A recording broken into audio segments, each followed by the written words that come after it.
See, all these images, they have been taken from the standard textbooks. Number one, Schaeffer's, Neville, Burkett, and okay. All right. So we have good number of people joining now. Great. So good evening, all those who have joined now. Let us begin with the very first question. So the picture depicts which one of the following condition? The question number one, as you could see a lesion on the tongue, which is seen in the posterior part of the tongue on the dorsal surface of the oral cavity. This lesion is erythematous. This lesion is present in the posterior part of the tongue.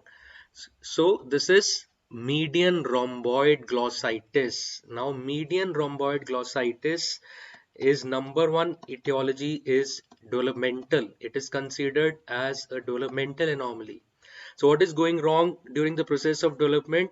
We know that in the anterior two-third part, the two lateral lingual swellings, these lingual swellings, they are coming from either ends. Okay, so there is lack of fusion of lateral lingual swellings with tuberculum impar. So this is the number one etiology for median rhomboid glossitis. Why I'm using the word number one? Because there is another school of thought that proposes that this is associated with candida. So this is being counted as candida associated pathology also. Okay, but that will be our second preference if we have to choose among both the options given together. Okay, so very good, Dr. Rav says you answered it correct. Median rhomboid glossitis. Number one, it is a developmental disturbance. Number two, it could be associated with candida. If both the options are given together, we'll give first preference to developmental anomaly first, second to the candida associated. Okay. In relation to candida associated, now as per the Schaeffer's latest edition, they have also introduced a new term, that is posterior midline atrophic candidiasis. Okay. So they consider that this is present in the posterior midline area and it is a kind of atrophic candidiasis. Okay. Moving on to the next question. The picture depicts which one of the following condition? Now you could see the commissural area is there. Okay. And in the commissural area, this is the picture. This is a slight depression present in the corner of the mouth. Corner of the mouth is called as commissural area. So what do you think commissural area? There is a pinpoint depression is there, another developmental anomaly. So that's a commissural pit. Okay. Congenital pit can be anywhere, but commissural pit, the site is specific. That is why we are going for the anatomical site that is seen in the corner of the mouth. Okay. Sometimes minor salivary glands can be associated. So they can be oozing of some mucin from these pits. So the correct answer here is commissural pits. Okay. Okay, Dr. Yasin Panda has said about kissing lesion for the median rhomboid glossitis. Yes, kissing lesion is associated with median rhomboid glossitis, but that kissing lesion is seen in the soft palate region. Okay, so when the soft palate makes a contact with the tongue, it also gets inflamed. That is also associated with median rhomboid glossitis. Coming on to the next question, a 12-year-old patient has come to your clinic with pits on lower lip, with associated clefts in the lip and the palate. The most probable diagnosis is, so 12-year-old patient, there are two things happening. There are pits on the lower lip and there are clefts in the lips and the palate. So when multiple anomalies are seen together, first impression should be that we are talking about some syndrome. Okay, when multiple signs and symptoms are seen, so which syndrome is associated with lip pits as well as cleft palate, though they have mentioned cleft in lip also, but first preference is cleft palate. So answer here is Vanderwood syndrome. Okay, yes, Shivani Hirao, that's what I said, that okay, there's a query from Dr. Shivani. At many places answer is given as candida. We will choose candida only provided there is no other option related to developmental anomaly. Candida will be our second preference. Okay, there is a controversy which answer is correct, but as per the most recent research, still more weightage is being given to the developmental anomaly as compared to candida etiology. Okay, Poptegial syndrome is associated with cleft palate and lip, including double lip or lip pit. See, there is cleft palate in Poptegial syndrome, Dr. Sharvi Raheja. and there is double lip. There are no lipids in there. Okay, here we can classically see two dual lipids are present, and there is a clear-cut mention of cleft in the lip as well as palate. So this is van der Waals syndrome. Now, etiology for van der Waals syndrome, again, two genes are proposed and they are equally been reported in the literature. Number one is interferon regulatory factor 6, IRF factor 6, that is interferon regulatory factor 6, and number is grainy head like 3. This is, need not remember the full form, grainy head like 3 factor, and this one is interferon related factor. Okay, both these genes are located on chromosome number 1, Q. Okay, this much is more than enough. We need not go into exact loci. They will not confuse you at the loci. The maximum they can ask you the chromosome number. And many times students ask, if both the options are given together, we will give first preference to interferon regulatory factor 6, second preference to GRHL3. So far I have not seen any questions where both these options are given together. This question has been repeatedly asked in the previous exams. In one of the question, only one of these options were there for etiology of van der Waals syndrome. Still, if both comes together, we will give preference to IRF factor 6, interferon regulatory factor 6, followed by grainy head like factor 3. Okay. Okay, Saurabh Gandhi will provide you some information on oral myiasis also. That is something very, very rare, seen in debilitated patient, usually in children when there is an open wound, so the wound gets contaminated. Okay. Moving on to the next question. The above picture depicts which one of the following conditions? Sorry, not above, the below picture. So this is straightforward. We could see here as a classical case of tongue tie. Another name for tongue tie is ankyloglossia. Okay, straightforward. So moving on to the next. A female patient who is in the 5th month of pregnancy developed a large lump near the upper gum line. The most probable diagnosis of the lesion is, so female patient number 1 who is in the 5th month of the pregnancy, second trimester is going on, number 2, and there is a lump. Now you look at the picture. Half of the picture is already been mentioned in the statement. Now looking at the picture, we can make out there is some growth that is seen on the gingiva, which is reddish in color. Some vascular lesion is there. Pregnancy, second trimester, female patients. The most common, most probable diagnosis is pregnancy tumor or granuloma pyogenicum or pyogenic granuloma. Now this pyogenic granuloma, histopathologically, since I mentioned that this is a kind of lesion which is very much vascular, okay, it is a vascular reactive lesion. It is not a neoplasm, it is a reactive lesion, means only and only the cells will proliferate when there is some stimulus. Which is the most common irritating factor in the gingiva? Either plaque or calculus. That is why the most common site is gingiva. The proliferation of cells is dependent on the stimulus. The moment you remove plaque and calculus, the proliferation will stop. That's what differentiates a reactive lesion from a neoplasm. Okay. Now, coming to the histopathological aspect, before that there are a couple of queries. Cryptococcus and histoplasmosis, which is present in pigeon's excreta. Both are present, Muskan Jindal, in pigeon's excreta. Cryptococcus also and histoplasma also. Difference between pyogenic granuloma and pregnancy gingivitis. Okay, Charvi Raheja. See, pyogenic granuloma is a localized lesion. That is like something growth is there. Pregnancy gingivitis is inflammation of gingiva, that is something generalized. Okay.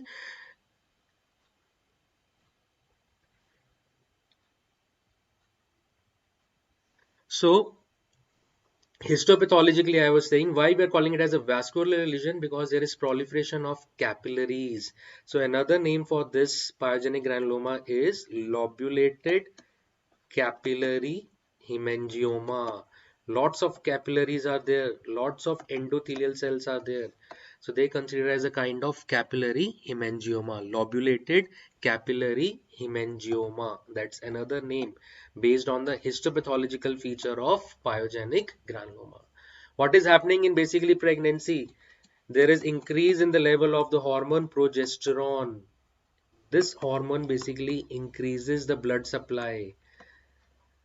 Okay, the vascular supply is increased because of the increase in the levels of hormone progesterone. So increased vascular supply means there is increased host response. Increased reaction is coming. This reaction will not come if there is no stimulus. There has to be some stimulus, then only the reaction will be seen. Okay. Moving on to the next question, I'm ignoring your doubts which are not related to the present question. So this is my request. Kindly, the question which we are discussing, ask your queries related to that particular question for the time being. Otherwise, we will lose the flow. Okay. That means pregnancy gingivitis will be seen on multiple teeth. Yes, Sharvi Raheja, pregnancy gingivitis will be seen on multiple teeth. Okay, that is a generalized condition, that is inflammation. This is reactive lesion. इसमें एक growth दिखेगा, nodule दिखेगा vascular red colour का, उसमें सिर्फ आपको gingiva का inflammation दिखेगा. Okay. Moving on to the question number 6, a chronically ill patient who is on immunosuppressant drugs developed tongue lesion which is characteristic appearance of slightly elevated plaques. These plaques resemble milk curd. They can be wiped away with gauze leaving erythematous area. So much of description. I don't think picture is also needed. Patient is already immunocompromised. These white plaques, they can be easily wiped off. So this is what differentiates candidiasis from leukoplakia. Straightforward answer. Okay. Curd-like plaques are seen in pseudomembranous candidiasis. This is pseudomembranous type of candidiasis. Next is an epileptic patient developed enlargement of gingiva as shown in the given picture. The condition is, so patient is already epileptic. So patient means we assume that patient is taking some anti-epileptic medicine. This is, and you are seeing gingival growths. As you could see the color, they look like they are very firm. They are pale in color, fibrous content. So that is drug-induced gingivitis. Here, the gingiva is infiltrated with lots and lots of fibers. The fibroblasts are proliferating. When you palpate such drug-induced gingivitis, it will be hard on palpation. It will be firm on palpation. Okay, firm on palpation. And sometimes the extent is so high, they're so severe that it covers almost the entire crown. So it appears as if the patient has not got any teeth. Patient is without teeth. This condition is called as pseudoedentulism. It appears as if there are no teeth when the entire crowns are covered with enlarged gingiva. So which is the most common drug that is responsible? I've given you already the chart, important drugs that are responsible: the anti-epileptics drug, the immunosuppressant drugs, the calcium channel blockers. So from that category it is phenytoin induced, although they have not asked the drug, but simply the diagnosis, this is drug induced gingivitis. Okay, had they not given us the option of epileptic, simply shown us this picture, even elephantiasis gingivae could also fit into the second closest. But since they have given the medical history, so this is drug induced. Okay, yes, very good, phenytoin is correct. So this is drug induced gingival enlargement. Okay, good. Next is the above picture. The word above is misleading in all the questions, so kindly ignore. The picture depicts which one of the following conditions. So here you are seeing there is lesion seen on the cervical third of canine, first premolar, second premolar, multiple teeth are involved. Cervical area notch is being formed, so that is abrasion. Okay, so with when a right-handed person is brushing with more force or using a toothpaste which has got more abrasive content, so more abrasion will be seen on the left side, mainly in the cervical third areas. How do you differentiate abrasion from abfraction? that is also seen. Both are seen in cervical third.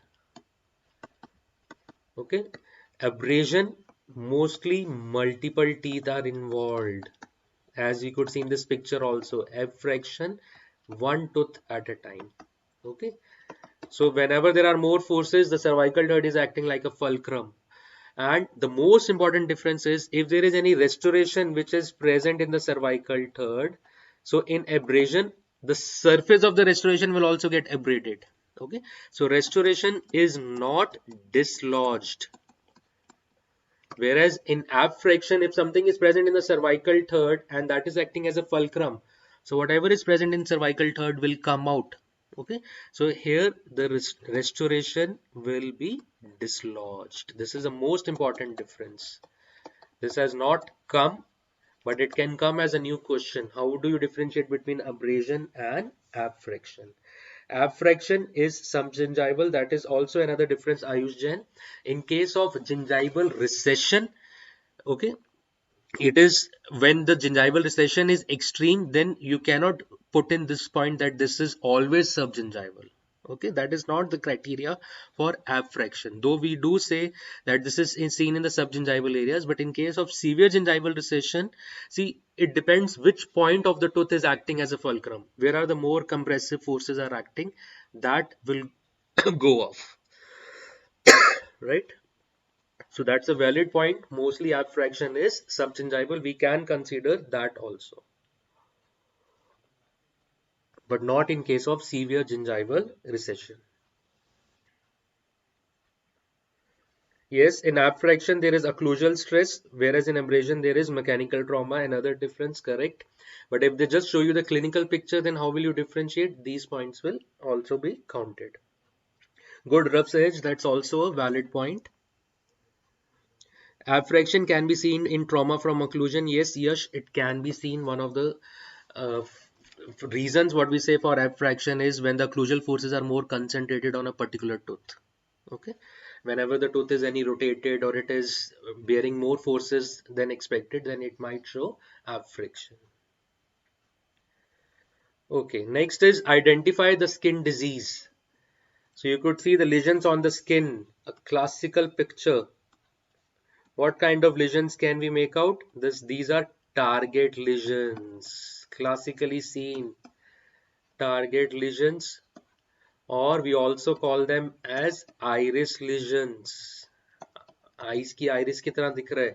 Or we can also call them as bull's eye lesions. So they are seen in erythema multiforme. Okay. Next is all of the following can occur in the following syndrome except. So they have not asked a direct question. Looking at the picture, you could easily say, okay, very good. All those have answered. Target lesion, bullseye lesion, absolutely correct. Good.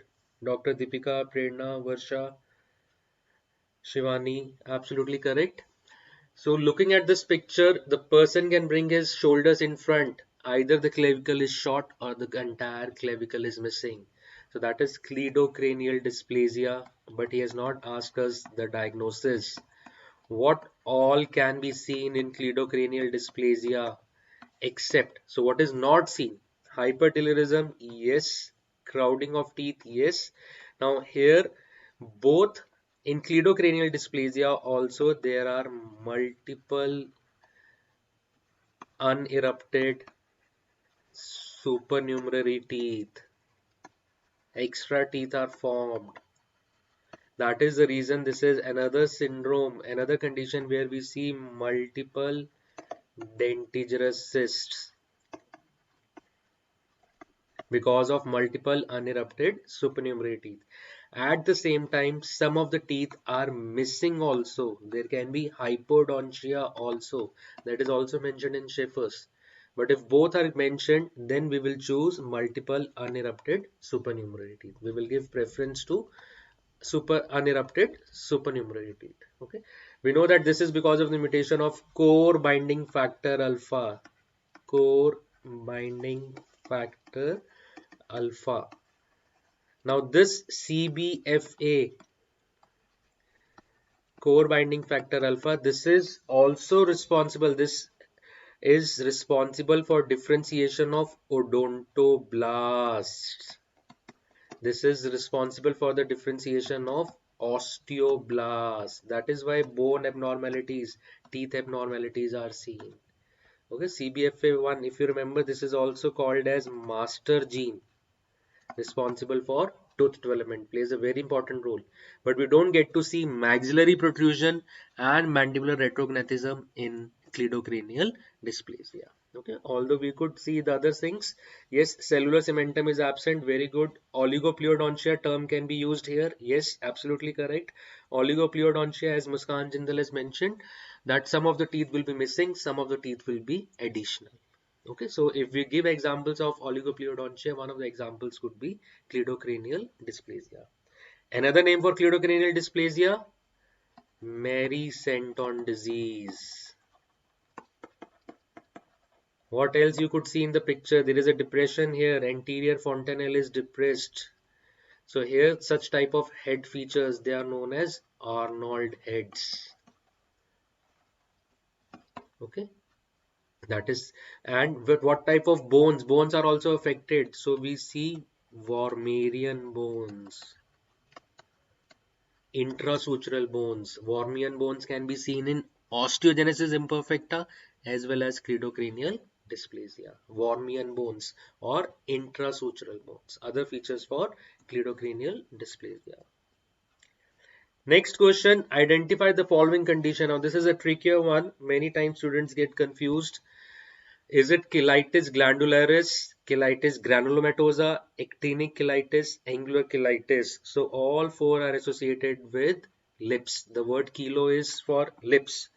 So actinic cheilitis, angular cheilitis. First, let us rule this out. This will be seen at the corner of the mouth, angle of, right? Now, both these actinic cheilitis and cheilitis glandularis, they are more commonly seen on lower lip. Whereas cheilitis granulomatosa among the given options is seen preferably on upper lip. It is not that cheilitis granulomatosa is not seen on lower. But if we talk about preference, upper lip followed by lower lip. Okay, this is number one. Number two, when you look at the clinical picture also, it is swollen. Whereas in cheilitis glandularis also it will be swollen, but some secretions will be there. Okay, cheilitis glandularis, you will see some secretions. It will be wet. Okay. Here, because of the granuloma formation taking place in the lips, the overlying skin becomes ulcerated. And there is scaling of the skin. As you could see, these white scales are also seen. All these features will not be seen. यहाँ पर पूरा dry हो गया है. Cheilitis glandularis में पूरा wet होगा. That is entirely opposite. Okay. So when only lips are involved, we call this condition as Mishra's cheilitis. And which syndrome is associated with cheilitis granulomatosa? This is a question for you. Which syndrome is associated with cheilitis granulomatosa?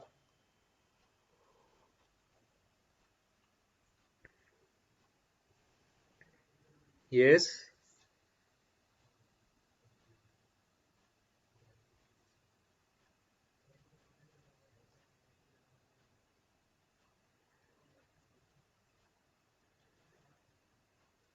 Okay, I am waiting for your responses. There is, okay, very good. Dr. Yasin, Rav Sahaj.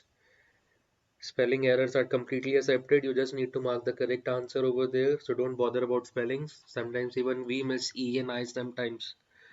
Very good, Dr. Deepika, Ayush, Ishani, Shravya. Good, great. So Melkerson-Rosenthal syndrome.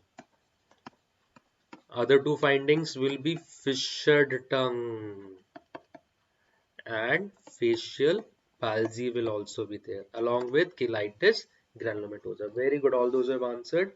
Absolutely correct. Great. Moving on to question number 12. Identify the following condition. Another trickier one. So in the picture, how will you identify? How will you differentiate? What you are looking at the picture here is a large size crown is seen. Okay. So this is a macrodont. Now macrodont can be seen in both fusion also, gemination also. How will you differentiate? Now count the number of teeth. See if any tooth is missing or not. We know that this is central incisor, lateral canine. Okay, bottom also 1 with the reference you can see. So since none of the tooth is missing, none of the tooth is additional, the number of teeth is same. By that you can solve such type of confusions between fusion and gemination. So I hope, yes, you will count the number of teeth. Number of teeth will be less in fusion. Very good, Dr. Shubhangi. But in such a given scenario, as you could see that none of the teeth are missing, neither central nor lateral, and a large size crown. So that is absolutely gemination. Okay, no doubt about this. This is gemination. Okay, in fusion, the number is less. It is getting decreased. In gemination, it will remain same. And if it is twinning one step ahead of gemination, then the number will increase by 1. Okay. Concrescence, the crowns will be clinically normal. Dense invaginators, there will be a depression that will be seen. Okay. Next is a newborn infant was clinically presented with multiple yellow-white mucosal nodules as follows. What could be the diagnosis? Is it abscine pearls, eruption cyst, bone nodules, or epidermoid cyst? So you are seeing multiple white colored nodules can be seen on the buccal aspect of the alveolar ridge. So these are bones nodules. Even in the description they have mentioned mucosal nodules. See, at the same location, if only one lesion is there, solitary, then we could think of even cyst of dental lamina, the dental lamina cyst. Okay, bones nodules. There are two locations for bones nodules. Either they can be seen on the buccal or the lingual aspect of alveolar ridges, or they are seen at junction of hard and soft palate. Right? This is how we differentiate them from abscine pearls. Abscine pearls कहाँ दिखेंगे हमें? Abscine pearls will be seen along the mid palatine raphe. That is fixed, no confusion. What is the source of bones nodules? They have been derived from entrapment of minor salivary glands. Okay, so both abscine pearls and bone nodules, they are non-odontogenic. These are not odontogenic, they are non-odontogenic. Okay, now dental lamina cyst can also be seen on the alveolar ridge. So this is also called as alveolar cyst, another name for dental lamina cyst or gingival cyst of newborn. Both these names can be used alternatively for dental lamina cyst. They will be solitarily seen on the alveolar ridge. So they are also called as alveolar cyst. Yes, Dr. Shravya, you are absolutely correct. Abscine pearls are seen in the mid-palatine raphe. Correct. Dr. Shivani, most commonly seen on junction of hard and soft palate, second alveolus. Yes, Shivani, we will take that. But since in this clinical picture we are seeing group, more multiple nodules, that is always towards bones nodules. Okay. I hope this is clear for everyone. Mostly these three terms confuses the students. Abscine pearls, bone nodules, gingival cyst of newborn. Schaefer itself has given a very confusing description. Okay, so it has clubbed together on just the clinical appearance that these would appear as white nodules. Okay, since all of these they are filled up with keratin, that is something common, and all of these are seen in the oral cavity of a newborn. Okay. Next is identify the condition shown in the picture. Two arrows. What are they indicating at?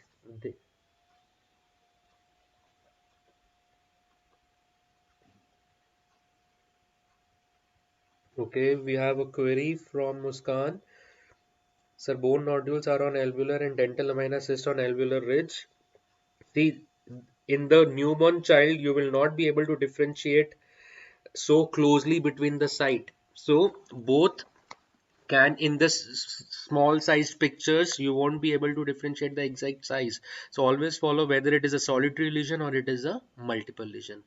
Yes, you are right. Bones nodules will be more towards either on the buccal or the lingual aspect, whereas the gingival cyst they will be more on the ridge part. Okay, very good. Talon's cusp, eagle's talon. Talon's cusp is absolutely correct. Bilateral talon. Okay, so depending upon the extent, type 1, type 2, type 3, or major, minor, and just the what do you say, the smallest, just the trace type of talon can be there, which is nothing but a prominent cingulum. Okay. If how do we calculate? How do we classify it? As we take the distance from the cervical line. If the extent is crossing the center part, okay, then we will call it as type 1 or major type of talon. If it is more than 1 centimeter but short of this half length of the crown, then it is minor or type 2. And if it is just a prominent cingulum, then we will call this as a trace cingulum. Okay, or a trace talon. Three types of talon: major, minor, trace, or sometimes they call it as type 1, type 2. Now, next question. 40-year-old women presented with a bony hard mass along the midline of the hard palate. Diagnose the condition. Female patient in 40s and it is bony hard. Okay, bony hard. Swelling is there in the palate region. Could it be fibroma? It will not be bony hard. Lipoma, it will be fluctuant. Torus palatinus, yes, that's an exostosis. Okay, just the bone enlargement is seen in the palatal region, so that is called as torus palatinus. Same way, if it is seen in the mandible, that is called as torus mandibularis. Already mentioned.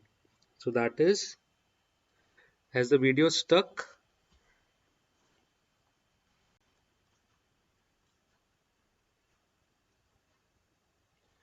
Okay, let me check. Is it okay now? Okay.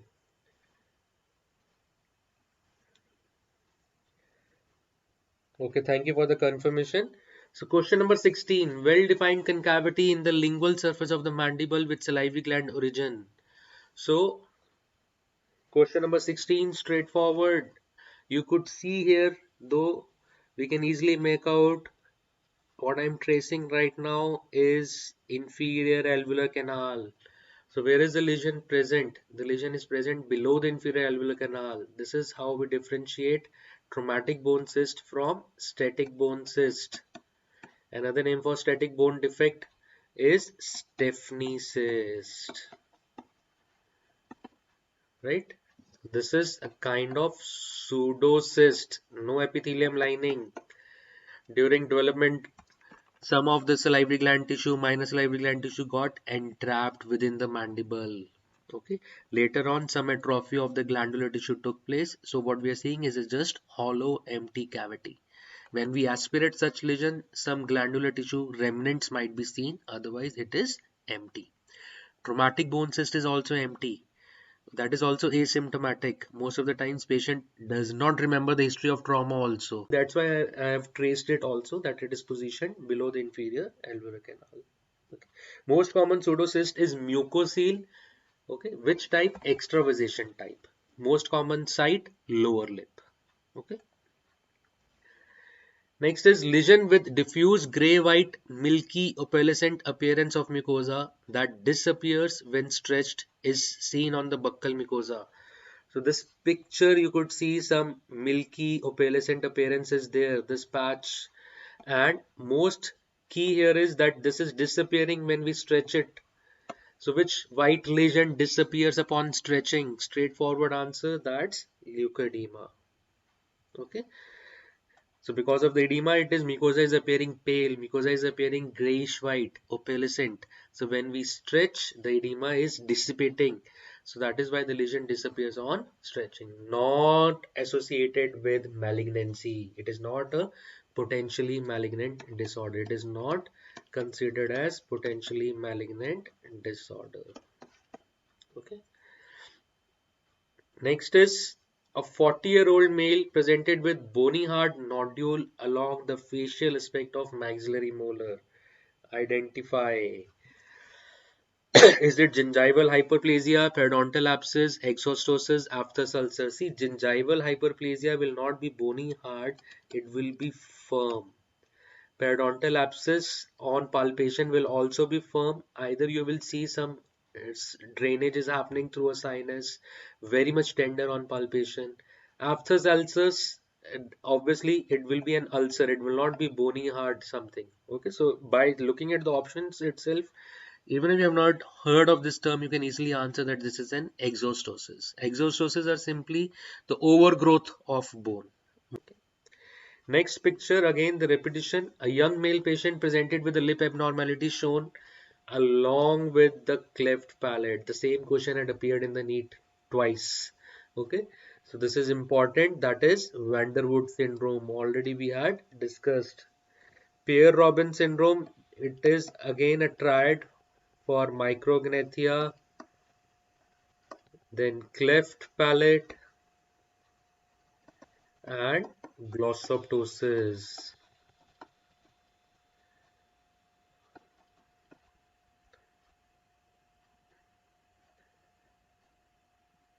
Cleidocranial dysostosis we have discussed, that is Mary-Senton disease, Melkerson-Rosenthal syndrome, again important triad, but none of these are associated with lipids. Okay. Now, intraoral examination of the patient revealed asymptomatic yellow plaques on lateral border of the tongue shown in the picture. Asymptomatic yellowish plaques are there on the lateral border of the tongue. These plaques, what are we looking at the picture on the lateral surface of the tongue? So what are these? Coplic spots would be like salt and pepper type of appearance. The granules would be there. It would be more granular. Okay, so for dices granules, ectopic sebaceous glands, though the most common site is buccal mucosa, that is why this picture has been kept intentionally. It can be seen on the tongue also. It can be seen over the gingiva also, over palate also. But these are the less common involved sites. Most common site is buccal mucosa. So for dices granules, that resembles, what do they represent? Ectopic sebaceous glands. Okay. Does for dices granule appear? Actually, my screen, I am unable to read the last line.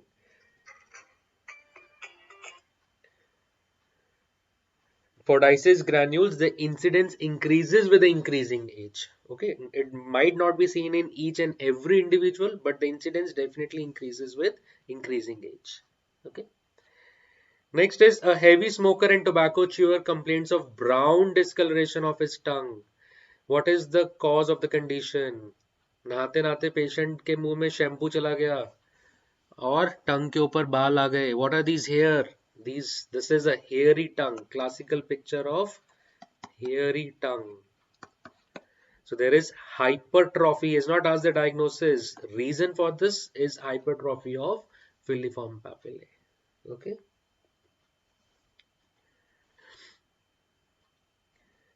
Next is a young male patient presents with episodic non-tender enlargement of upper lip along with cracking and fissuring. The tongue, there are cracks and fissures. His intraoral examination reveals the following appearance of the tongue. So you could easily make out. Plus, in the history also there is non-tender enlargement. Upper lip is clearly mentioned. That is cheilitis granulomatosa. The third finding is not been mentioned, but still we can make the diagnosis looking at the clinical picture. This is Melkerson-Rosenthal syndrome. Okay, that's an important triad. Backwith-Whitman is associated with macroglossia, but no fissuring as such. Down syndrome, fissure tongue can be seen, but episodic non-tender enlargement of upper lip will not be there. Okay.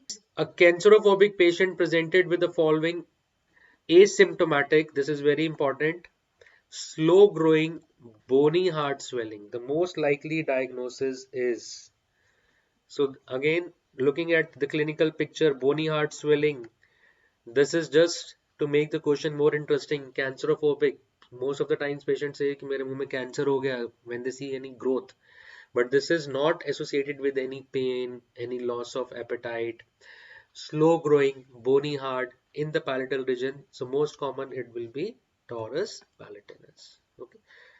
Carcinoma of the palate, it will not be slow growing. It will erode the palate. Ulceroproliferative growth will be there. Carcinoma of the maxillary sinus involving the floor of the sinus. It can also erode the sinus floor and reach into the palate. Okay, but both of these conditions, they will not be asymptomatic. These conditions will not be slow growing. So these are the keywords for torus palatinus.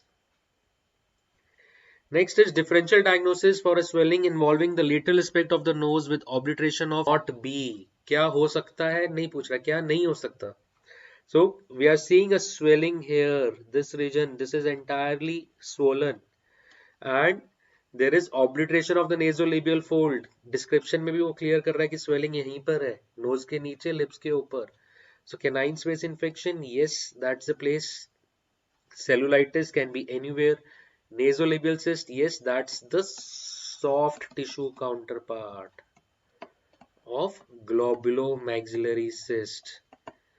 Globulomaxillary cyst, first of all, it is not any entity accepted anymore, but since both are mentioned, so he's trying to ask, this is probably from older question bank, okay, that globulomaxillary cyst is intrabony. This can expand and cause swelling, but very, very rarely. Most of the times, globulomaxillary cysts, they are asymptomatic. They are just seen as an incidental finding. Site is same, but within the bone. Whereas nasolabial cyst, site is same, but in the soft tissue.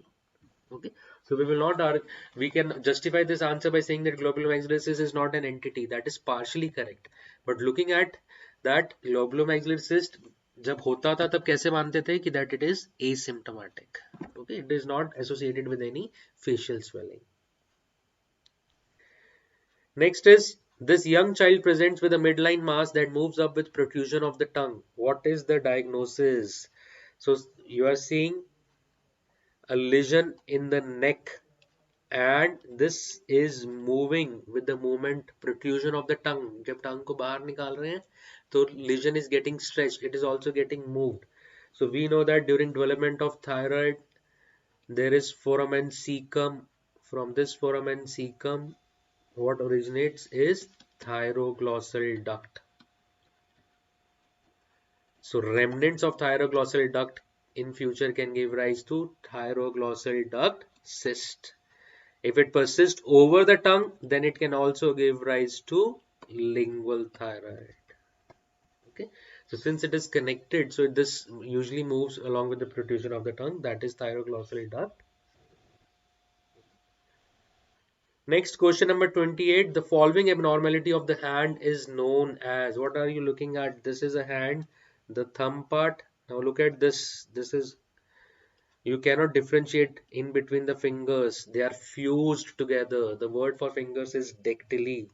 So this is syndactyly. This is syn. Syn means fusion. Dactyly. This is syndactyly.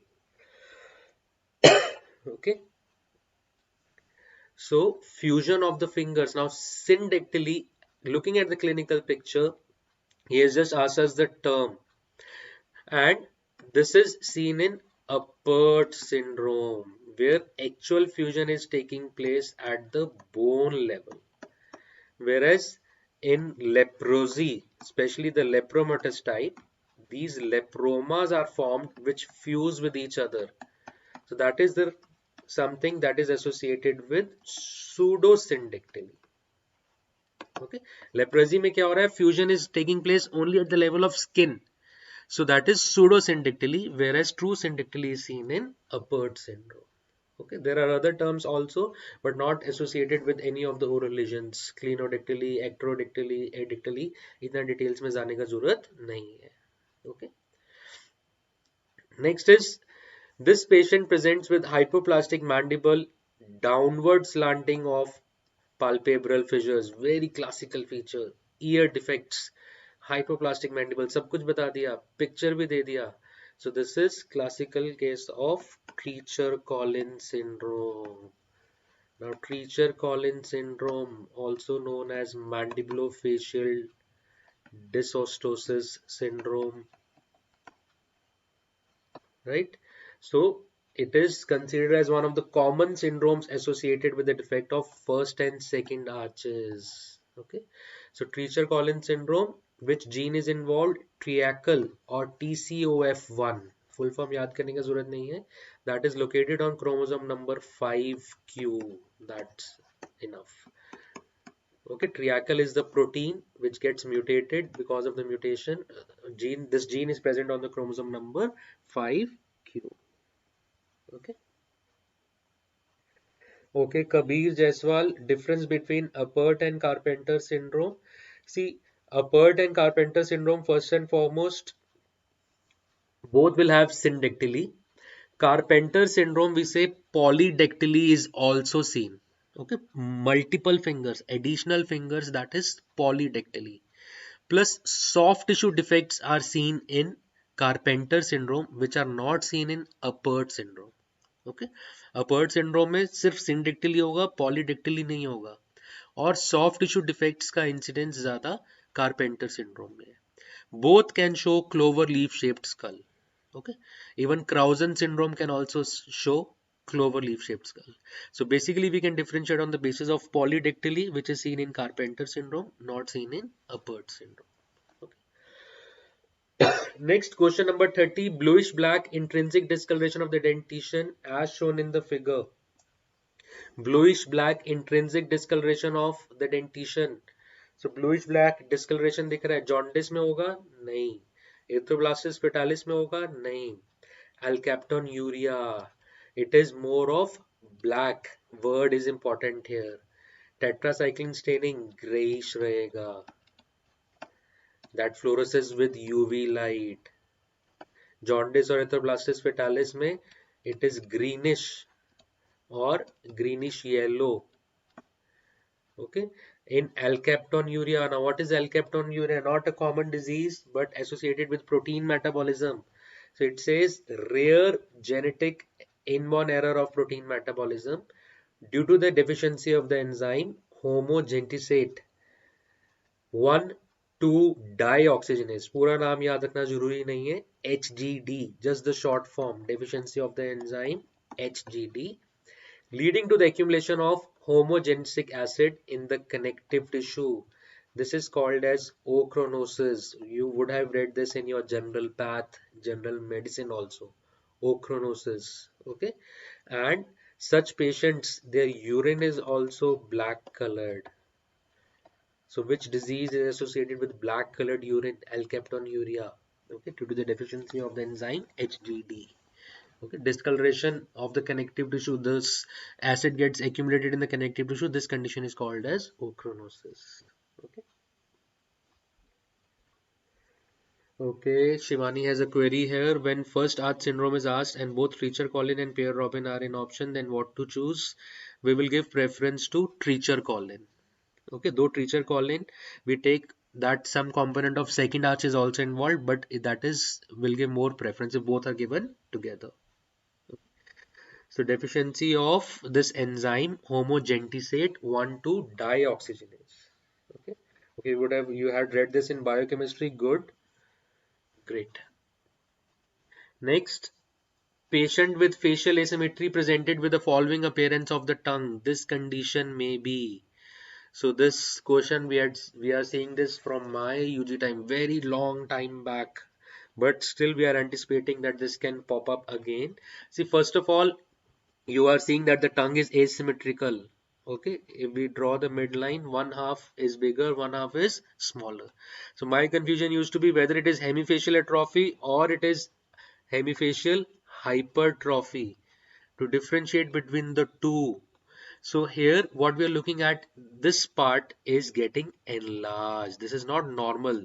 So you are looking at one side is appearing as macroglossia. So this is hemifacial hypertrophy. Though this is very closest, I'm not very sure whether again this question had popped up or not, but still if it comes, we will give preference to hypertrophy. Okay, increase in content is happening. As you could see, the tongue has been protruded out, so there is more bulk in this area, okay, as compared to this area. That is why I have kept the next question to differentiate a similar kind. This young female complained of a gradual shrinking of her right side of the face.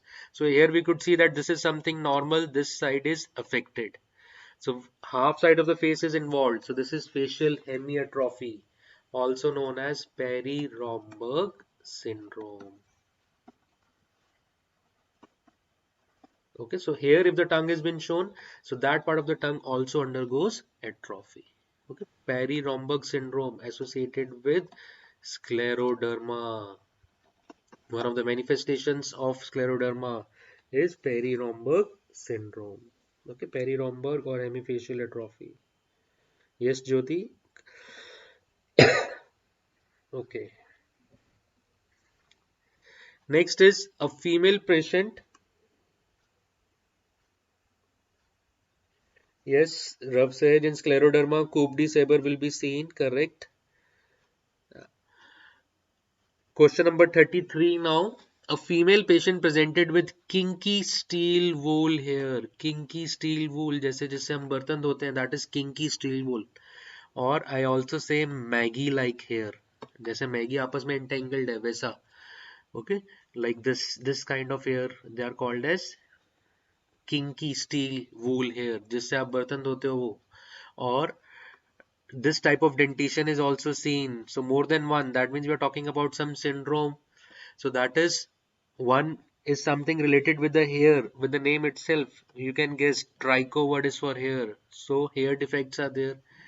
Teeth abnormalities are there. They can be enamel hypoplasia. Though in this radiograph, we can easily make out taurodontism. Enlarged pulp chambers can be seen. Crown is enlarged at the expense of root. Okay. And osseous, what are the bone findings? Sclerosis is seen. Bone becomes more hard, especially in the frontal region, frontal sclerosis. Okay, more mineral deposition takes place. Okay, linear scleroderma, taurodontism, correct. Right. So this is the radiograph. What we're looking at here is taurodontism, along with hair abnormality. So this syndrome is trichodonto-osseous syndrome. Next is a patient was on long-term immunosuppressant therapy. Her gingival condition is shown below. The medication responsible for. The patient is taking immunosuppressants, and this is the clinical picture of the gingiva. Gingiva is enlarged. So we know that this is a case of drug-induced gingival enlargement. Now they are asking which drug the patient, which immunosuppressant the patient might be taking. Now this is your pharmacology. This is your list of drugs which are responsible. So most common immunosuppressant responsible is cyclosporin. Okay, phenytoin is anti-epileptic. This is your pharmacology knowledge coming into practice, right? Sodium valproate is again anti-epileptic. Then this patient presents with a characteristic rodent face. एक feature दे दिया rodent faces, लेकिन clinically they have not shown, just described. Rodent faces, skull radiograph is given here with identify. So where do you see rodent faces, or we also call them as chipmunk faces, along with this kind of radiographic appearance? Okay, there is a reaction that is taking place because of the bone marrow expansion, the bony trabeculae. They are looking like hair on end appearance. This appearance name they have asked. So hair on end appearance, number one, we see it in thalassemia. Number two, sickle cell anemia. Can also be seen in chronic iron deficiency anemia as well. Many more conditions. Wherever there is extramedullary hemopoiesis is taking place, this condition can be seen. But these are the most important ones for us for Neet point of view. Very good. Crew cut appearance is also here on end appearance. इसको crew cut भी बोल देते हैं. Okay, good. Now next is identify the lesion in the image given below. So what you are looking at, there is an erythematous lesion in the center. that is surrounded by some white lines. These white lines, they look like snakes. So they are called as serpentinous lines. These serpentinous lines, they are demarcating the areas of erythema. So this type of lesions, this entire tongue is involved, this is entire, and you're looking at white lines are seen, जिनको हम snake से compare कर रहे हैं, white serpentinous lines. So that is geographic tongue. Another name for geographic tongue is erythema migrans, also known as benign migratory glossitis. And the oral lesions, it is oral lesions in psoriasis, they have been compared with erythema migrans. Histopathologically also, psoriasis and erythema migrans, what is common? They both have test tube shaped rete ridges. Plus they have, what another most important thing is, presence of Monroe's abscesses. Monroe बोल लो या Monroe बोल लो, both are correct. Okay, localized collection of neutrophils. Now next is radiolucent. Yes, psoriasiform test tube, very good. Wandering rash भी बोलते हैं, very good Tavishi Mishra. That's another name you may add, wandering rash of the tongue. Now question number 37, radiolucent ballooning, osteolytic expansion. Ballooning word is very important. Osteolytic expansion, though radiograph, oral medicine and radiology वालों का question है, but this is classical, involves angle and ascending ramus along with vital teeth, not associated with the teeth. So this is aneurysmal bone cyst. When we see eccentric expansion of the bone, osteolytic expansion is taking place like a balloon.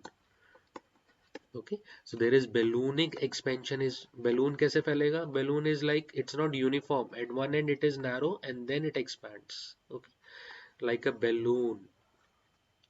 So this is aneurysmal bone cyst. This is filled with blood. When the surgeons opens this up, so what kind of picture? Blood soaked sponge appearance. जैसे एक sponge को आपने blood में dip कर दिया, it is so filled up with blood, opposite to traumatic bone cyst that is empty. Dentigerous cyst नहीं होगा, impacted tooth नहीं है. ओकेसी खाली एरिया में you can think of replacement type, but that is not associated with ballooning expansion.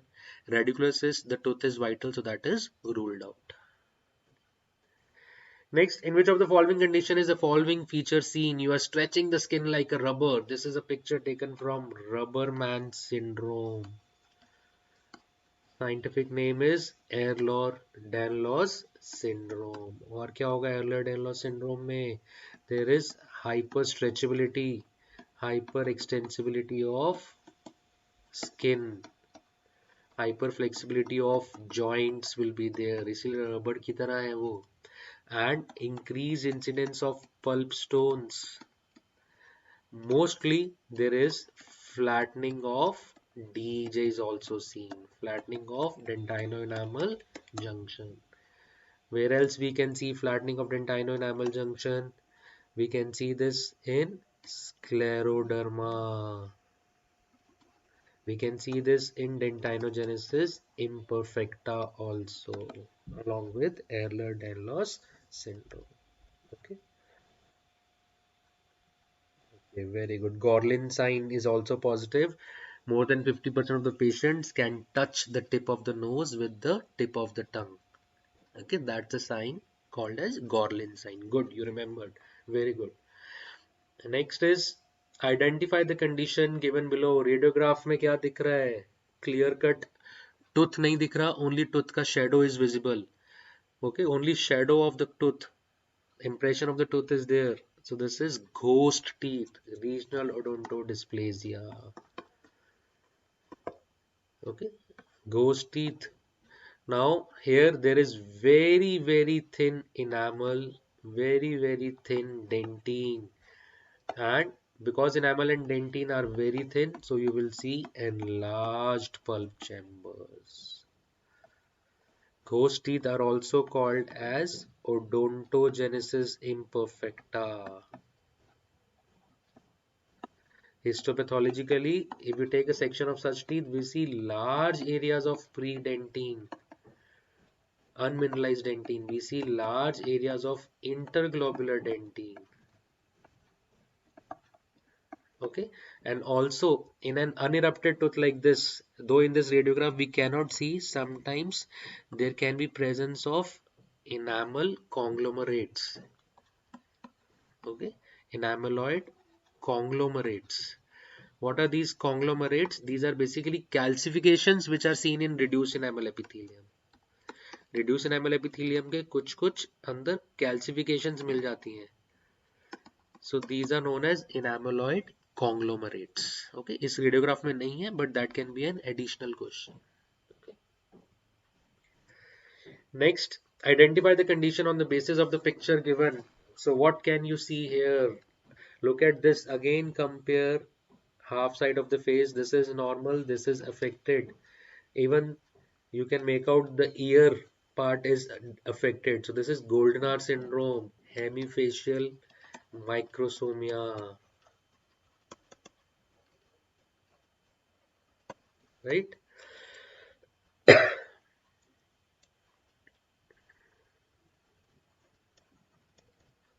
So another name for hemifacial microsomia is oculo-auriculovertebral dysplasia or Goldenhar syndrome. So eyes are involved, ears are involved, one side of the face is involved. Mostly you see pre-auricular tags, skin tags होते हैं कान के आगे. Okay, pre-auricular tags are there. The entire ear shape is deformed. Okay, this most common etiology, they say that it is because of some vascular abnormality. Okay, compromised, yes, ear tags, very good. These are the skin overhangings that are seen in the region of ears, in front of the ear, so they are called as pre-auricular tags. Next picture, this hand we had already seen. Now this is syndactyly. Along with this, we are looking at the classical picture where the head is tapering, cone-shaped head. Okay, eyes are protruding, nose is depressed, lips are protrude. So centermost part of the face is less developed. So that is mid-facial hypoplasia is there, right? Syndactyly is there as shown in the picture. Tapered skull, or we say cone-shaped skull, right? Acro means it is tapering. So all these features, they coincide with Apert syndrome. Such type of hands we call them as mitten hands. And for the feet we use the word as sock feet. Intraorally Apert syndrome में we can see shovel shaped incisors. ऐसे incisors जिनकी marginal ridge prominent है. Okay. These are shovel shaped incisors. The marginal ridge is very very thick. That can be seen in Apert syndrome. Next, identify the condition in the given radiograph. Skull radiograph, what can you see here? Some crimping is there. Like they compare this appearance as copper beaten appearance. Where do you see copper beaten appearance or metal beaten appearance? Some scientists say we don't like copper, we like silver more. So silver beaten appearance we बोल देते हैं. That is Clausen syndrome. Okay. Mostly exophthalmia will be there because of saddle nose will be there. Because of this exophthalmos, that is protrusion of the eyeballs, and the parrot beak shaped. This is the main feature. Parrot beak shaped nose is there. Okay, not the saddle, it is parrot beak shaped nose, convex, and taken together frog faces are frog like face, so we call them as frog faces are seen in Clausen syndrome. Okay. Next is identify the condition on the basis of the picture given below. Another picture where we can see one side of the face is involved. This is normal, this is affected. So clearly this is progressive facial hemiatrophy. Though here we are not seeing the coupe de Seber, but still ears are normal, so golden hour syndrome is ruled out. Okay, if ears were also affected, we would have landed in confusion between A and D, so that has been ruled out. Barrett Simon syndrome, जो out of the box पूछे छोड़ दो, जो clear cut दिख रहा है, just focus on that thing. Okay. So next, identify the condition on the basis of the picture given. This we had already discussed. The patient has the ability to bring the shoulders in front. That is cleidocranial dysplasia. Another name for cleidocranial dysplasia, they have asked, that is Mary Santon disease. Okay. Ehlers-Danlos is Rubberman syndrome. Infantile cortical hyperostosis. This is Caffey's disease or Caffey-Silverman disease. Okay. Here basically the cortical bone becomes thick, mainly in infants. Which bone is affected? Mandible is affected. Okay. Caffey-Silverman disease. So cortical bone becomes, there is thickening of cortical bone. So that is why that this also can show your onion peel appearance radiographically. Okay, onion skin appearance radiographically. Gares osteomyelitis, onion skin appearance, Ewing sarcoma. Okay. Even Caffey's disease can also show. Next is in which condition the following feature is seen. So what you are looking at is light brown color macule is there, which is light brown in color and it is not raised. And look at the border. It is not crossing the midline and the borders are very much irregular. So irregular borders, not crossing the midline, ipsilateral side, same side is involved. That is McCune-Albright syndrome. In neurofibromatosis, the borders will be regular. So here, irregular borders in McCune-Albright syndrome, they have been compared with coastline of Maine. Whereas regular borders in neurofibromatosis, they have been compared with coastline of California. Okay. Okay, we have a query here. Saddle is in Down syndrome. Yes, saddle nose can be seen in Down syndrome. Down syndrome में बहुत कुछ मिल जाता है. Sir, how to differentiate between hemifacial atrophy and microsomia? See, microsomia में only the external features would be affected. Small sized face, small sized oral cavity would be there. Hemifacial atrophy would involve the interior of the oral cavity also. The teeth will be affected, the bone will be affected, the gingiva, the tongue, everything including the inside the oral cavity would be affected. Cleidocranial in images, Cafalo, very good. These are the Cafalus, the light brown color macules. नाम तो मैंने बताया ही नहीं. Good, you told it. This is Cafalo lesions or Cafalo pigmentation. So this is coffee with milk. When you add milk to the coffee, you get light brown colored. So that is McCune-Albright syndrome. Next is in which condition the following feature is seen. Tall person, long hands, long feet. That is correct. Classical picture of Marfan syndrome. Okay. Connective tissue disorder. In Marfan syndrome, long fingers, spider-like fingers, arachnodactyly. Arachno word is for spider. Okay. Dolichostenomelia will be there. Dolichostenomelia. That is long and thin appendages will be there. Limbs, they will be very, plus spidery fingers, arachnodactyly.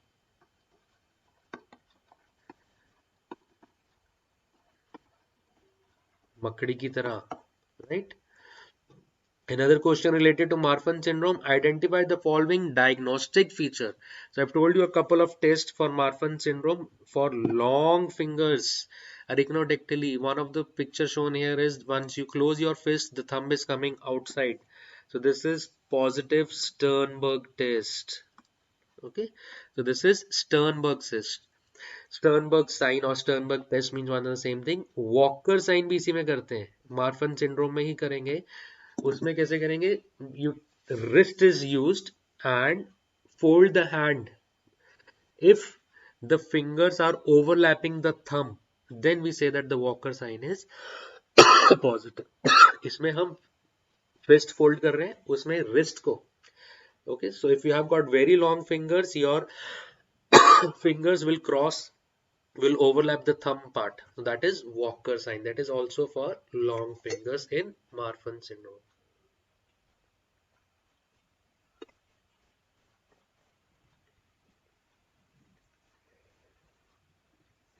And crow sign, crow sign is seen in neurofibromatosis. That is axillary freckling. Freckles are seen. Pigmentation in the axillary areas seen in neurofibromatosis. Moro sign is a kind of startle reflex. बच्चे में दिखता है newborn में. जब बच्चे को आप डराते हो या when you just the child has a feeling that he might fall, he just stretches his arms. That is a kind of startle reflex. Moro's sign. Okay. Both Sternberg and Walker sign, they are used for the diagnosis of Marfan syndrome. Okay, Lokeshwar Verma has a query here. McCune-Albright syndrome along with Caffelu, what are seen? See, multiple bones will be involved. McCune-Albright syndrome, that's another name for polyostotic fibrous dysplasia, plus endocrinal disturbances will be there, as well as pigmentation will be there. Okay, and endocrinal disturbances, thyroid abnormality, pituitary abnormalities, these have been reported.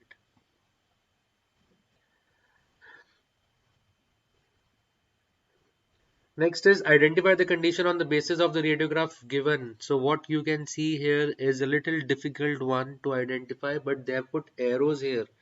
So look at the arrows, they are just showing like this. Okay, two structures. If you pay attention, you can identify this. A very difficult one to identify on the skull without any clinical history. So little off the track, you will get some related. Let me say, okay, such patient presented with this kind of radiograph, and intraorally right side of the palate, showed red colored growth. So red colored means some vascular growth, means angiomas are seen, proliferation of blood vessels involving only the one side of the palate. Okay, usually the intraoral, what do we see here is Sturge-Weber syndrome. What I am trying to show in this radiograph is tramline calcifications. Okay, these are tramline calcifications. Blood vessels are shown, which are running parallel as compared to the tram line. Similarly, intraorally angiomas can be seen involving half side of the palate. They usually do not cross the midline. And we know that Sturge-Weber syndrome, it is known for port wine nevi, birthmark. That color resembles with the color of wine. So port wine nevi are also seen in Sturge-Weber syndrome. Glaucomas can be there, eye lesions can also be there. Next, identify the condition on the basis of the images given below. Is it Clausen syndrome, Ellis Van Creveld syndrome, Christ-Simons-Touraine, or trichodonto-osseous? We are seeing some involvement of hair is there, but some of the teeth are missing, and classically the crowns are conical crowns, truncated crowns. These are the terms used. Okay, this is related to the teeth. Hypodontia, some of the teeth are missing.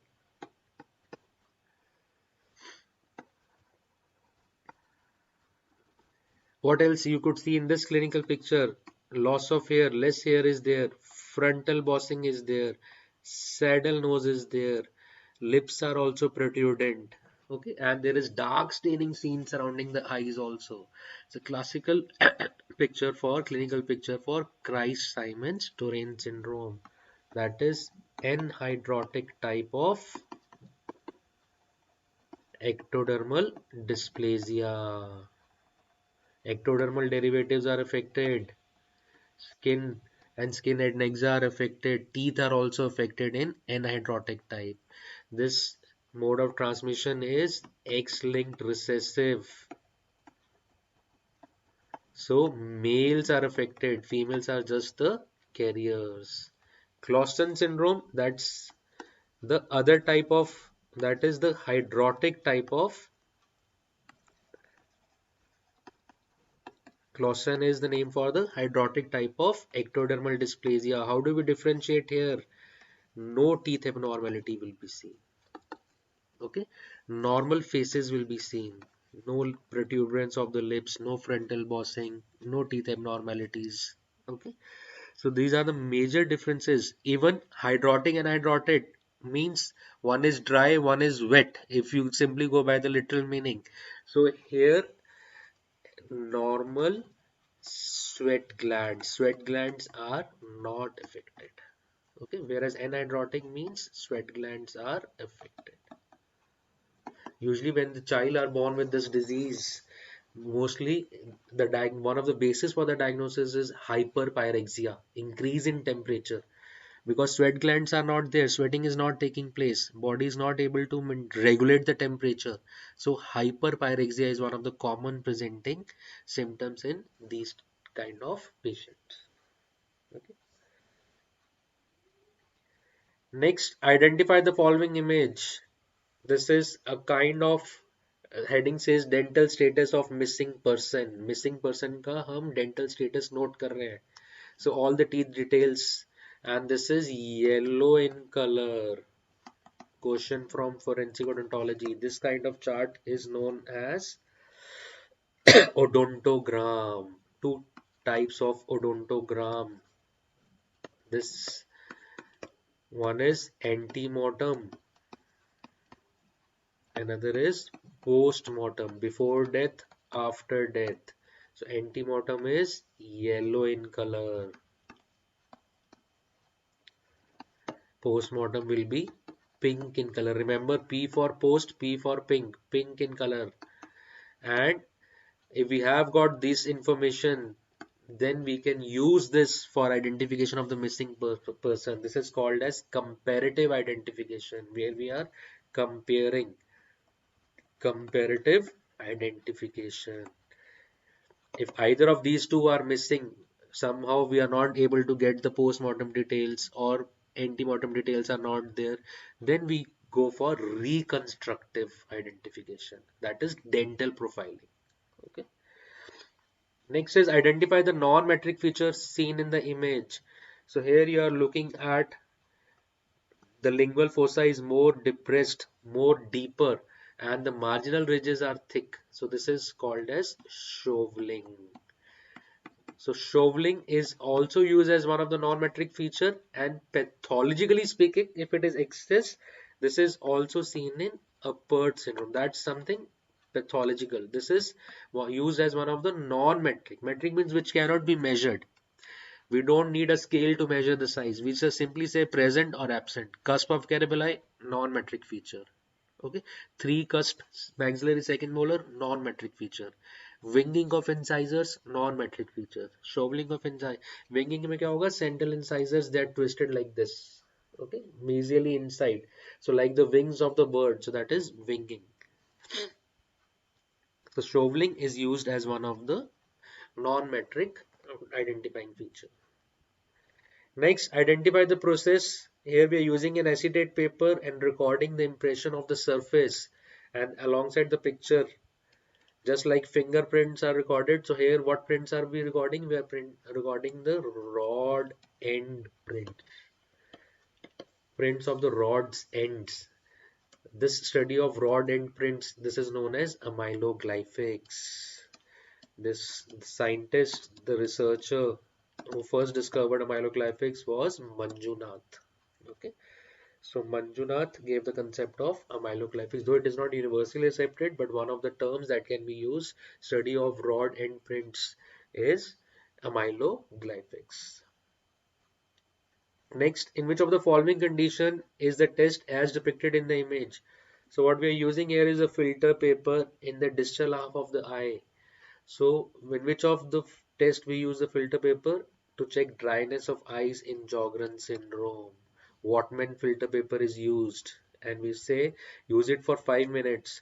If less than 5 mm is becoming wet in 5 minutes, then we say that it is positive. What kind of test? Name of the test is Schirmer's test. And if we use a dye, then that is Rose Bengal test. Both are used for dryness of eyes in Sjogren's syndrome. Next, identify the condition in the patient reporting with lung nodules. Lung is involved. Microhematuria. Microhematuria means small blood particles are coming in the urine. So you cannot see blood in the urine with the naked eyes, but microscopically blood is present. High PR3 ANCA titer. Anti-neutrophilic cytoplasmic antibody is there. Anti-neutrophilic cytoplasmic antibody. Antibodies against the neutrophil. And following picture is also the classical clinical intraoral finding. That is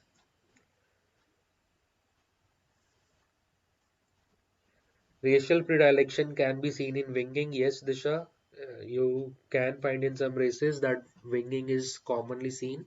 In some of the races, winging is not seen. There can be racial predilection also. So this is a classical picture for strawberry gingivitis. Gingiva are inflamed and the surface is showing petechiae. Another, this condition is seen in Wegener's granulomatosis.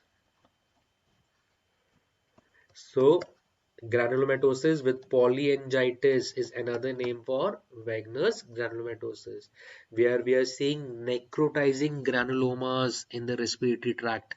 So, यहाँ पर lung involvement हो गया, glomerulonephritis is there, kidneys का involvement हो गया, and since this is an immune disorder, so high titers anti-neutrophilic cytoplasmic antibodies. This is very much diagnostic for Wegener's granulomatosis, one of the important serological tests for Wegener's granulomatosis. Next is identify the condition on the basis of the image given below. ध्यान से देखो. The first thing you can think that both the lips, right, they are enlarged. This picture is not that very clear or classical, but if you pay attention at the eyes, you can easily make out that the upper eyelid is also inflamed. And this kind of, now if you see this fold here, this kind of picture is double lip. Which syndrome is associated with double lip plus inflammation of the upper eyelid? That is blepharochalasis and non-toxic thyroid enlargement. Though this is very less common, need not be always present, but these two are usually present, double lip and blepharochalasis, that is Usher syndrome. Okay, so double lip is also more commonly seen in the upper lip. Cheilitis granulomatosa is also upper lip. Here there is involvement of upper eyelids also, inflammation of the upper eyelids. So that is not seen in cheilitis granulomatosa. Okay. इसलिए we can easily rule out these two options. Eye involvement is also there. Next, identify the condition in the given image. What are you looking at? This is a classical picture taken from navels. So we are seeing some interconnecting white striae are there, Wickham striae are there, white lesion. So that is reticular lichen planus. What are these white striae known as? These are known as Wickham striae, right? Reticular pattern interconnecting. When these are crossing each other, so there can be some elevated dots which are seen. That is Honiton lace pattern is also seen. Honiton lace pattern is also mentioned in the navels, though it is not given in Schaeffer's, but that can also be seen in lichen planus. Next, 57, identify the condition. You could see a blanching of palatal mucosa whitish in color or pale in color, and pinpoint elevated nodules with red dots, that is nicotinic stomatitis, seen in smokers, especially pipe smokers. So with the heat, what is happening? The orifices of the minor salivary gland, they are getting inflamed, and the palate is also showing hyperkeratosis, white colored palate. Okay, changes in the palatal mucosa plus changes in the minor salivary glands. Collectively, we call this as nicotinic stomatitis. Identify the lesion in the given picture. What you can see here, gingiva is inflamed, but it is only confined in a linear pattern, isn't it? So this is linear gingival erythema. Linear gingival erythema. So out of the given options, which lesion is commonly associated with linear gingival erythema? Vagus granulomatosis? No. Strawberry gingivitis will be there. Necrotizing ulcerative gingivitis? No. Punched out ulcers will be there. Pyogenic granuloma? No. Localized growth will be there. So it is HIV. We know that the first category of HIV, lesions commonly associated. So here we have linear gingival erythema. We also have necrotizing ulcerative gingivitis, necrotizing ulcerative periodontitis, not stomatitis in the first category. These are the periodontal lesions which are strongly associated with HIV. So clinically also we can correlate it with linear gingival. So not a straightforward question. First you identify and then identify in which condition. So basically they are merging two questions in one line. Next, 21-year-old female reported the following lesion on the palate along with a generalized lymphadenopathy. Plus, there is hepatosplenomegaly. Plus, there are maculopapular skin rash with sore throat. Monospot test was positive. इतना कुछ दे दिया. Monospot is Paul Bunel's test. Infectious mononucleosis. Another name for infectious mononucleosis, kissing disease, glandular fever. German scientist ने discover किया था तो glandular fever भी बोल देते हैं. Okay, glandular fever or kissing disease. So there are rashes on the skin, lymphadenopathy, सब कुछ दे दिया, hepatosplenomegaly, right? And what are we seeing here? We are seeing PTK intraorally, right? Most common craniosynostosis syndrome, Debanga Bhushan Sharma. The answer is Clausen syndrome. Most common among all the craniosynostosis syndromes is Clausen syndrome, very common. Okay. Next is identify the lesion. We are seeing there is an amalgam restoration and there is a discoloration in the mucosa part. Just besides this, close proximity etiology is already there. So that's an amalgam tattoo. Localized argirosis. Okay. Nevi would be raised. Melanoma will also be raised and it will be more extensive. Otherwise, the examiner should have not shown this picture. Okay. Could be a starting stage of melanoma also, but that is usually more intense, more widespread. Next, identify the lesion on the buccal mucosa. Now, this is the classical picture of Fordyce's granules. Okay, the most common site, ectopic sebaceous glands.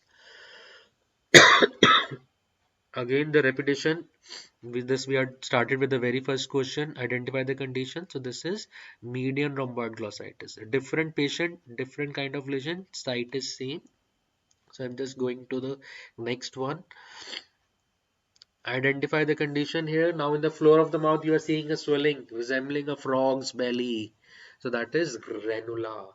So ranulas, they are usually lateral to the midline. They are not always in the center. They are towards the side, lateral.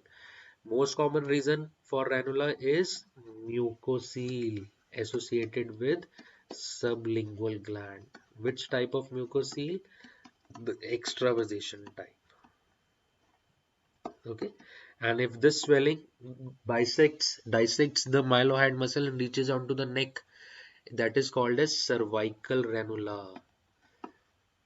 If it reaches the neck also, cervical ranula is also known as plunging ranula. right? Next, identify the lesion seen in infant. See here now, bones, nodules, gingival cyst, eruption cyst or absent pulse. A solitary single lesion is shown here with the arrow. Now what is your diagnosis? Here, straightforward answer is gingival cyst of newborn, or if they have mentioned it as alveolar cyst, in Schaeffer's there is a picture where they have titled it as alveolar cyst in the 7th edition. In the 8th edition, they have titled it as gingival cyst of newborn. So both are the same entities. Okay. In this edition to edition only they have changed the labels. So don't get confused. Both the answers are correct. Okay. Okay, Shivani, just 15 more questions. We'll try to wind it up by 8 p.m. I hope that's okay with everyone. Identify the type of the brush in the image. What kind of brush? That's a cyto brush that is used for your as a screening test. Which screening test? Exfoliative cytology. This kind of exfoliative cytology sometimes is also called as brush biopsy. Okay, here we are scraping. We are not collecting the cells which are coming on their own.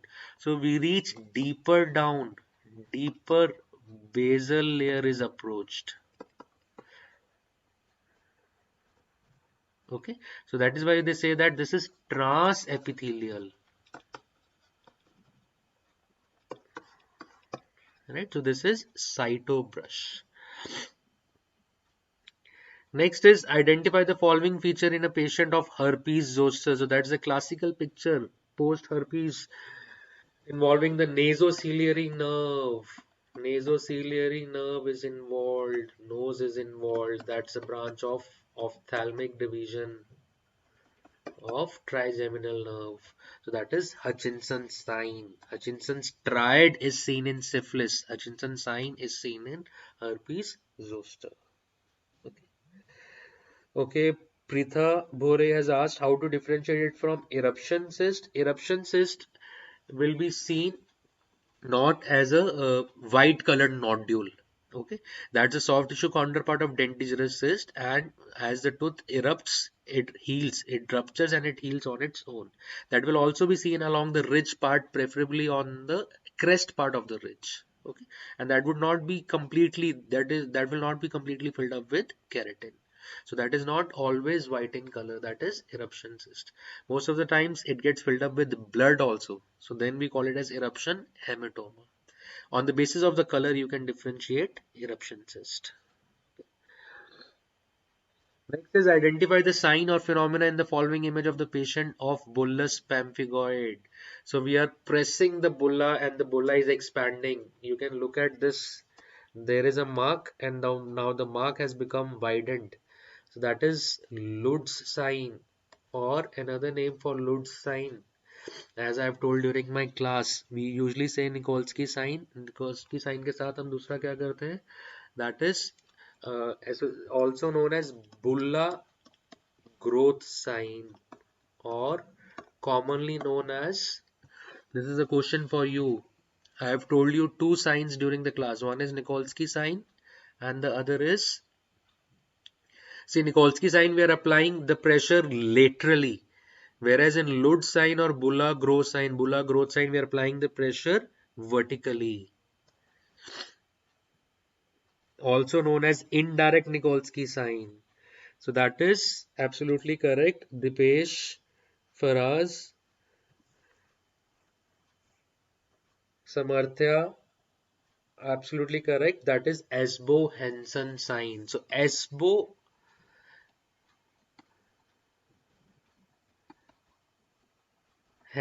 sign, it is mainly a modification. It is a variant of Lud sign. They say that when the size of the bulla is small, then we use the term Esbo-Henson sign. When it is big, then we use the Lud sign. Meaning is more or less the same. Okay, though I have not told Lud sign during the class, so intentionally I have brought this here.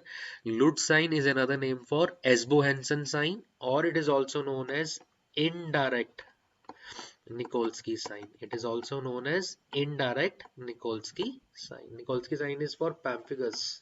Okay, this is also for pemphigus. Here they are saying in the patient of bullous pemphigoid also this has been positive.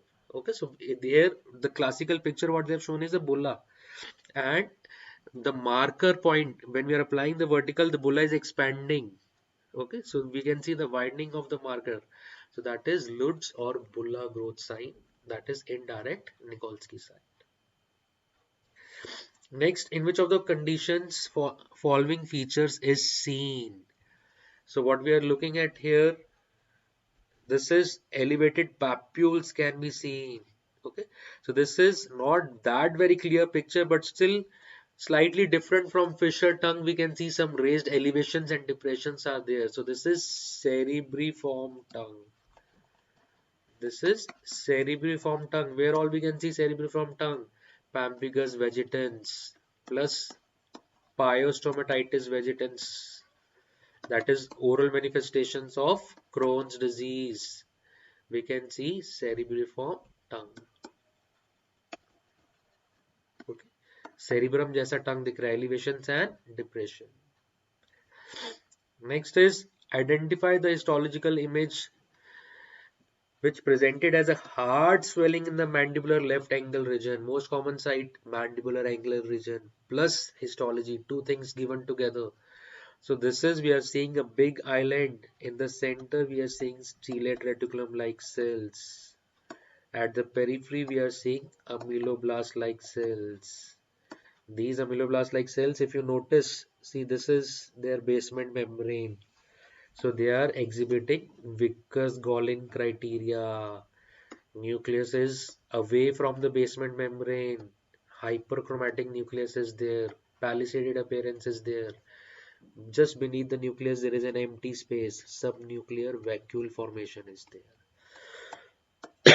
So this is, they are satisfying Vickers-Gaulian criteria, ameloblastomatous. So this is ameloblastoma, where we are seeing the follicular variant. This is nothing but the most common variant of ameloblastoma. Next, identify the histological image of the bilateral lesion arising in parotid. दोनों side है और parotid में है. Think about the lesions associated with salivary glands which can be bilateral. Sjogren syndrome, but 60-year-old patient, male patient में कौन सा salivary gland pathology है? Sjogren is very common in females, elderly females, so ruled out. Okay. Pleomorphic adenoma unilateral, mumps bilateral, but kids can be seen in adults. But in histologically, will it resemble? What are we seeing? Now look at the histological picture. We are seeing here cystic lumen is there. That is lined by epithelium, bilayered epithelium. Two layers. See the two rows of nuclei can be seen. Okay. This is oncocytic epithelium. Oncocytic epithelium means the oncocytes. These cytoplasm is granular. It has got granules in it. Okay. Appearance is granular cytoplasm. Oncocytic epithelium means granular cytoplasm. If you go into details, look at this. These cells, they show palisaded appearance. The first layer, which is facing the lumen. Now these are columnar cells, which are facing the lumen. Whereas the one which are present at the base, these are cuboidal cells. The basal cells are cuboidal. Always the basal cells will be cuboidal. And the most important part, their core part is made up of lymphocytes. So many lymphocytes in which salivary gland pathology, Warthin's tumor. Another name for Warthin's tumor is papillary cystadenoma lymphomatosum. Previously it was called as adenolymphoma, older name, because of the bulk of lymphocytes. The core is made up of lymphocytes. Cyst-like salivary gland lesion filled up with lymphocytes, and sometimes we see papillary projections going into the lumen. So that is why it is called as papillary cystadenoma lymphomatosum. When we aspirate the fluid, chocolate colored fluid is seen. Lots and lots of questions from Warthin's tumor. Okay.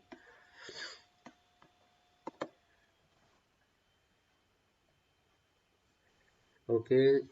Yes, lymphoid aggregates will be seen, Muskan. Very good, correct. Harshita Sharma, in exfoliative cytology, epithelial cells are included or not? Harshita Sharma, in exfoliative cytology, we are collecting the epithelial cells only. In one method, we are just using a tongue blade or wooden spatula. So we are simply rubbing it softly over the lesion. So whichever cells are exfoliated, those are epithelial cells. We are only collecting those cells. But with the cyto brush, we are scraping. After cyto brush, sometimes bleeding is also seen. Okay. So the bristles of the brush are going deeper down into the basal cells. Those are also epithelial cells. Epithelial cells दोनों में ही आ रहे हैं, लेकिन ज्यादा depth के cells किस में आएंगे? Using a cyto brush. Okay, that is why it is called as trans epithelial, means throughout the epithelium it is taking out the cells. जैसे जैसे bristles घूमेंगे वैसे वैसे वो cells को नीचे से collect कर लेगा. Okay, that is why they say that the keratin will not interfere when we are using a brush, but when we are using just a simple scraping, tongue blade या टंग spatula use कर रहे हो या wooden spatula use कर रहे हो, cement spatula use कर रहे हो, तो कैरेटिन ऊपर ऊपर से सिर्फ कैरेटिन आएगा, सेल्स आएंगे ही नहीं. That is one of the disadvantage with exfoliative cytology using a cement spatula or a wooden spatula. Okay. Now next is identify the condition on the basis of the radiograph given below. We are looking at two central incisors. Midline lesion is there. Don't go by the shape, but still it is slightly heart-shaped radiolucency is there, present right in the center. That is nasopalatine cyst, also known as median anterior maxillary cyst. This is the most common developmental non-odontogenic cyst. Most common developmental non-odontogenic cyst. Right? Now next, identify the most probable condition on the base of the radiograph. An easier one.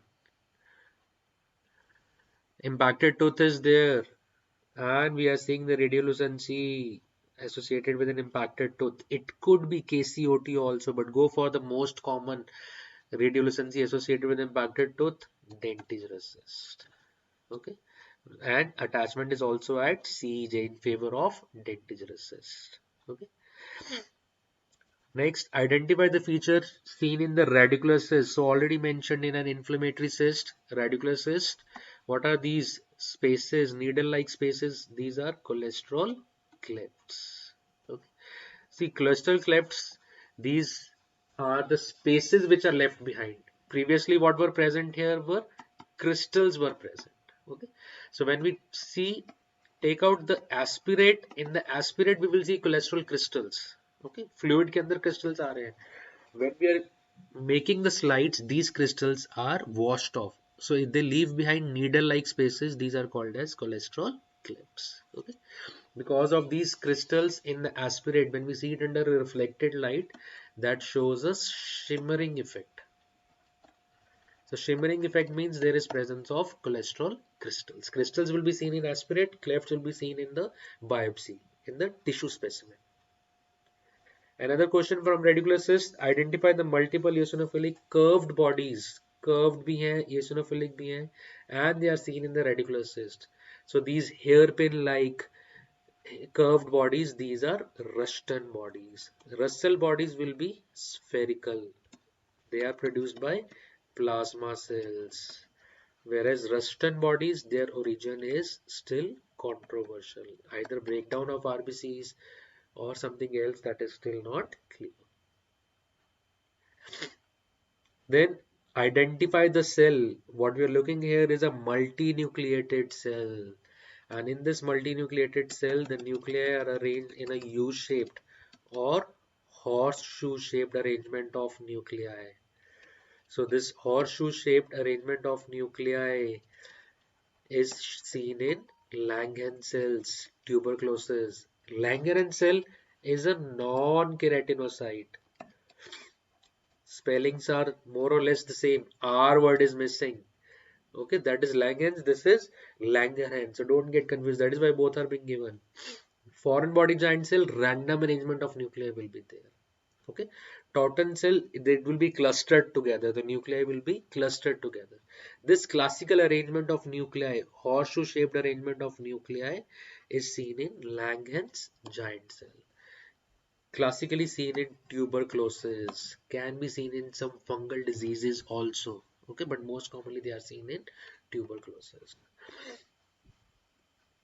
Next, the given feature is seen in all of the following except. So, sorry, the answer here marked is wrong. It will be systemic sclerosis. See, what we are seeing here classical is the butterfly rash that is seen in SLE. It can be seen in parvo B19 virus infection as well as pellagra, vitamin C deficiency, but it has got nothing to do with systemic sclerosis. Okay, the purpose of putting this image was to tell you which all conditions butterfly rash can be seen. Okay, butterfly rash can be seen in SLE, B19 virus infection, pellagra, Bloom syndrome, erysipelas, seborrheic dermatitis, and graft versus host disease. These are the conditions you need to learn. They will not ask you directly. So they are asking you indirectly. First thing what comes to our mind is SLE, but SLE is not the only condition where butterfly rash is seen. So pellagra, vitamin C deficiency, parvo B19 virus infection, erysipelas. Just remember that these are the other conditions where butterfly rash can also be seen. Okay. Next is the following feature is seen in all of the following except. Now here what we are seeing is strawberry tongue. So again, strawberry tongue can be seen in Kawasaki disease. Yes. B12 deficiency. Yes. Scarlet fever तो हमें पता ही है. Pellagra. No. Okay. So remember the conditions where strawberry tongue can be seen. Though this is not that very red, but still we could see some elevations. Not a very classic picture of strawberry tongue, but what fits in closest is strawberry tongue here. So important conditions, Kawasaki disease, even geographic tongue is mentioned, though this is very distant. Okay. B12 deficiency, that is why both are being mentioned, pellagra and B12 deficiency. So you have to rule out which vitamin is involved, which is not. Scarlet fever, the most important, most common. Toxic shock syndrome, Kawasaki disease. These are the commoner ones. Less common is, least common I would say, would be the geographic tongue appearing as strawberry tongue. Okay, you may omit this. Geographic tongue hata do. Though it has been mentioned in the literature, but we will not confuse you. So just go for Kawasaki disease, B12 deficiency, scarlet fever, and toxic shock syndrome. Okay. Butterfly rash in tuberous sclerosis also. See, that is butterfly pattern of warts are seen. Okay, that is not a rash. Arrangement is seen in the shape of butterfly, Charvi Raheja. In tuberous sclerosis, multiple warts are seen and the distribution is like a butterfly, but that is not erythematous rash. The word butterfly is common, but the lesion is different. Slapped cheek appearance, okay. Cholesterol clefts are seen in traumatic cyst. नहीं, traumatic cyst में cholesterol clefts नहीं होंगे. Okay, cholesterol clefts can be seen in infected dentigerous cyst or sometimes in OKC also we find, but most common is inflammatory cyst, that is radicular cyst. Now just showing you the histological picture. This is an open-ended question for you. Which pathology you will find these two histological findings, important ones? Questions are over now. I'm not giving you the options.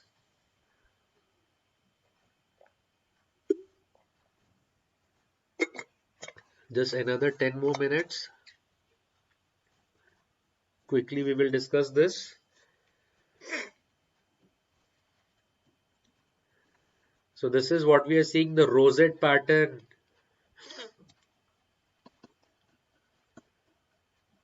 And ducts are there. In which odontogenic pathology ducts can be seen? Young patient, young female patient. Lymphangium of the tongue is also strawberry tongue. No, lymphangium of the tongue will be your frog's egg appearance or what we say tapoica pudding appearance, there the nodules will be there, small small nodules. Okay, melanoma में melanocytes होंगे. I guess the color is okay. Very good, very good, very good, very good. So this is adenomatoid odontogenic tumors, odontogenic pathology with ducts and rosette pattern. Tumor of tooth or two-third tumor, commonly seen in young females, anterior maxilla, commonly associated with impacted canine. So this is adenomatoid odontogenic tumor. Okay, try to identify this next odontogenic pathology. Which odontogenic tumor is this? Which odontogenic tumor is shown in the given two pictures? Here we are seeing large sheets of large polyhedral cells. These polyhedral cells, they have got hyperchromatic nucleus, and we are seeing these calcifications. These are called as Lees-Gang calcifications. And we are also seeing this amyloid-like deposits. So they might not show you two pictures, they can just show you one and ask you the diagnosis. One of the features they can give in theory part, in the statement part. So absolutely correct, that is pin box tumor. Polyhedral cell, hyperchromatic nucleus, okay, large bizarre nucleus, Lees gang calcifications, amyloid-like deposits, classical for pin box tumor. So this is So these are the important histological images of odontogenic tumors. Ameloblastoma we had already seen. Now coming to skin pathology. Patient presented with a white lesion, bilateral white lesion in the oral cavity. What do you think? Bilateral white lesion in the oral cavity. Female patient. What will be your diagnosis? 40-year-old female patient, bilateral white lesion. Biopsy showed the following findings.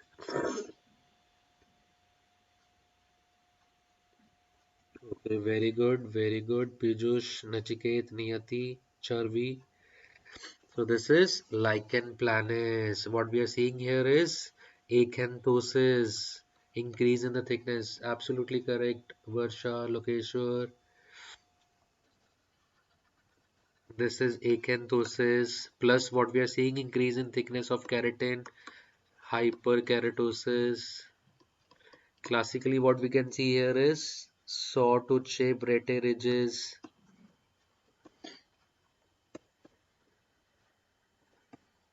Isn't it?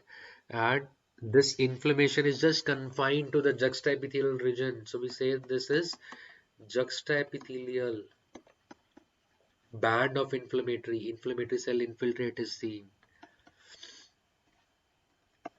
What are these eosinophilic rounded bodies which are seen? These are cevate bodies. उसको हम cytoid bodies भी बोल देते हैं और sometimes hyaline bodies भी बोल देते हैं. Cevate is the most common. And these are Max Joseph spaces. Okay, other than this, there can be liquefaction degeneration of basal cell layer can be seen in lichen planus. So diagnosis is lichen. Sawtooth retipex, yes, very good. Cevate body, correct. Next, another skin lesion. Here we are seeing classical picture of row of tombstone appearance. Can be seen in OKC also, but here we are talking about skin lesion. So which skin pathology would show this type of direct immunofluorescence, where we are seeing fishnet pattern, or we also call this as chicken wire pattern. This kind of split which is taking place above the basal layer. Very good, everyone got it right. Pemphigus. So this is suprabasilar split or suprabasal split. Intraepithelial vesicle is formed. Suprabasal, suprabasilar, leaving behind row of tombstone appearance. Absolutely correct. Now, just the revision of radicular cyst, the important findings, the lining will be more proliferative. Okay, 15 to 25 layers, 30 layers thick. So here the lining is proliferating. It is showing reteridges. These reteridges are interconnected. They are forming a network.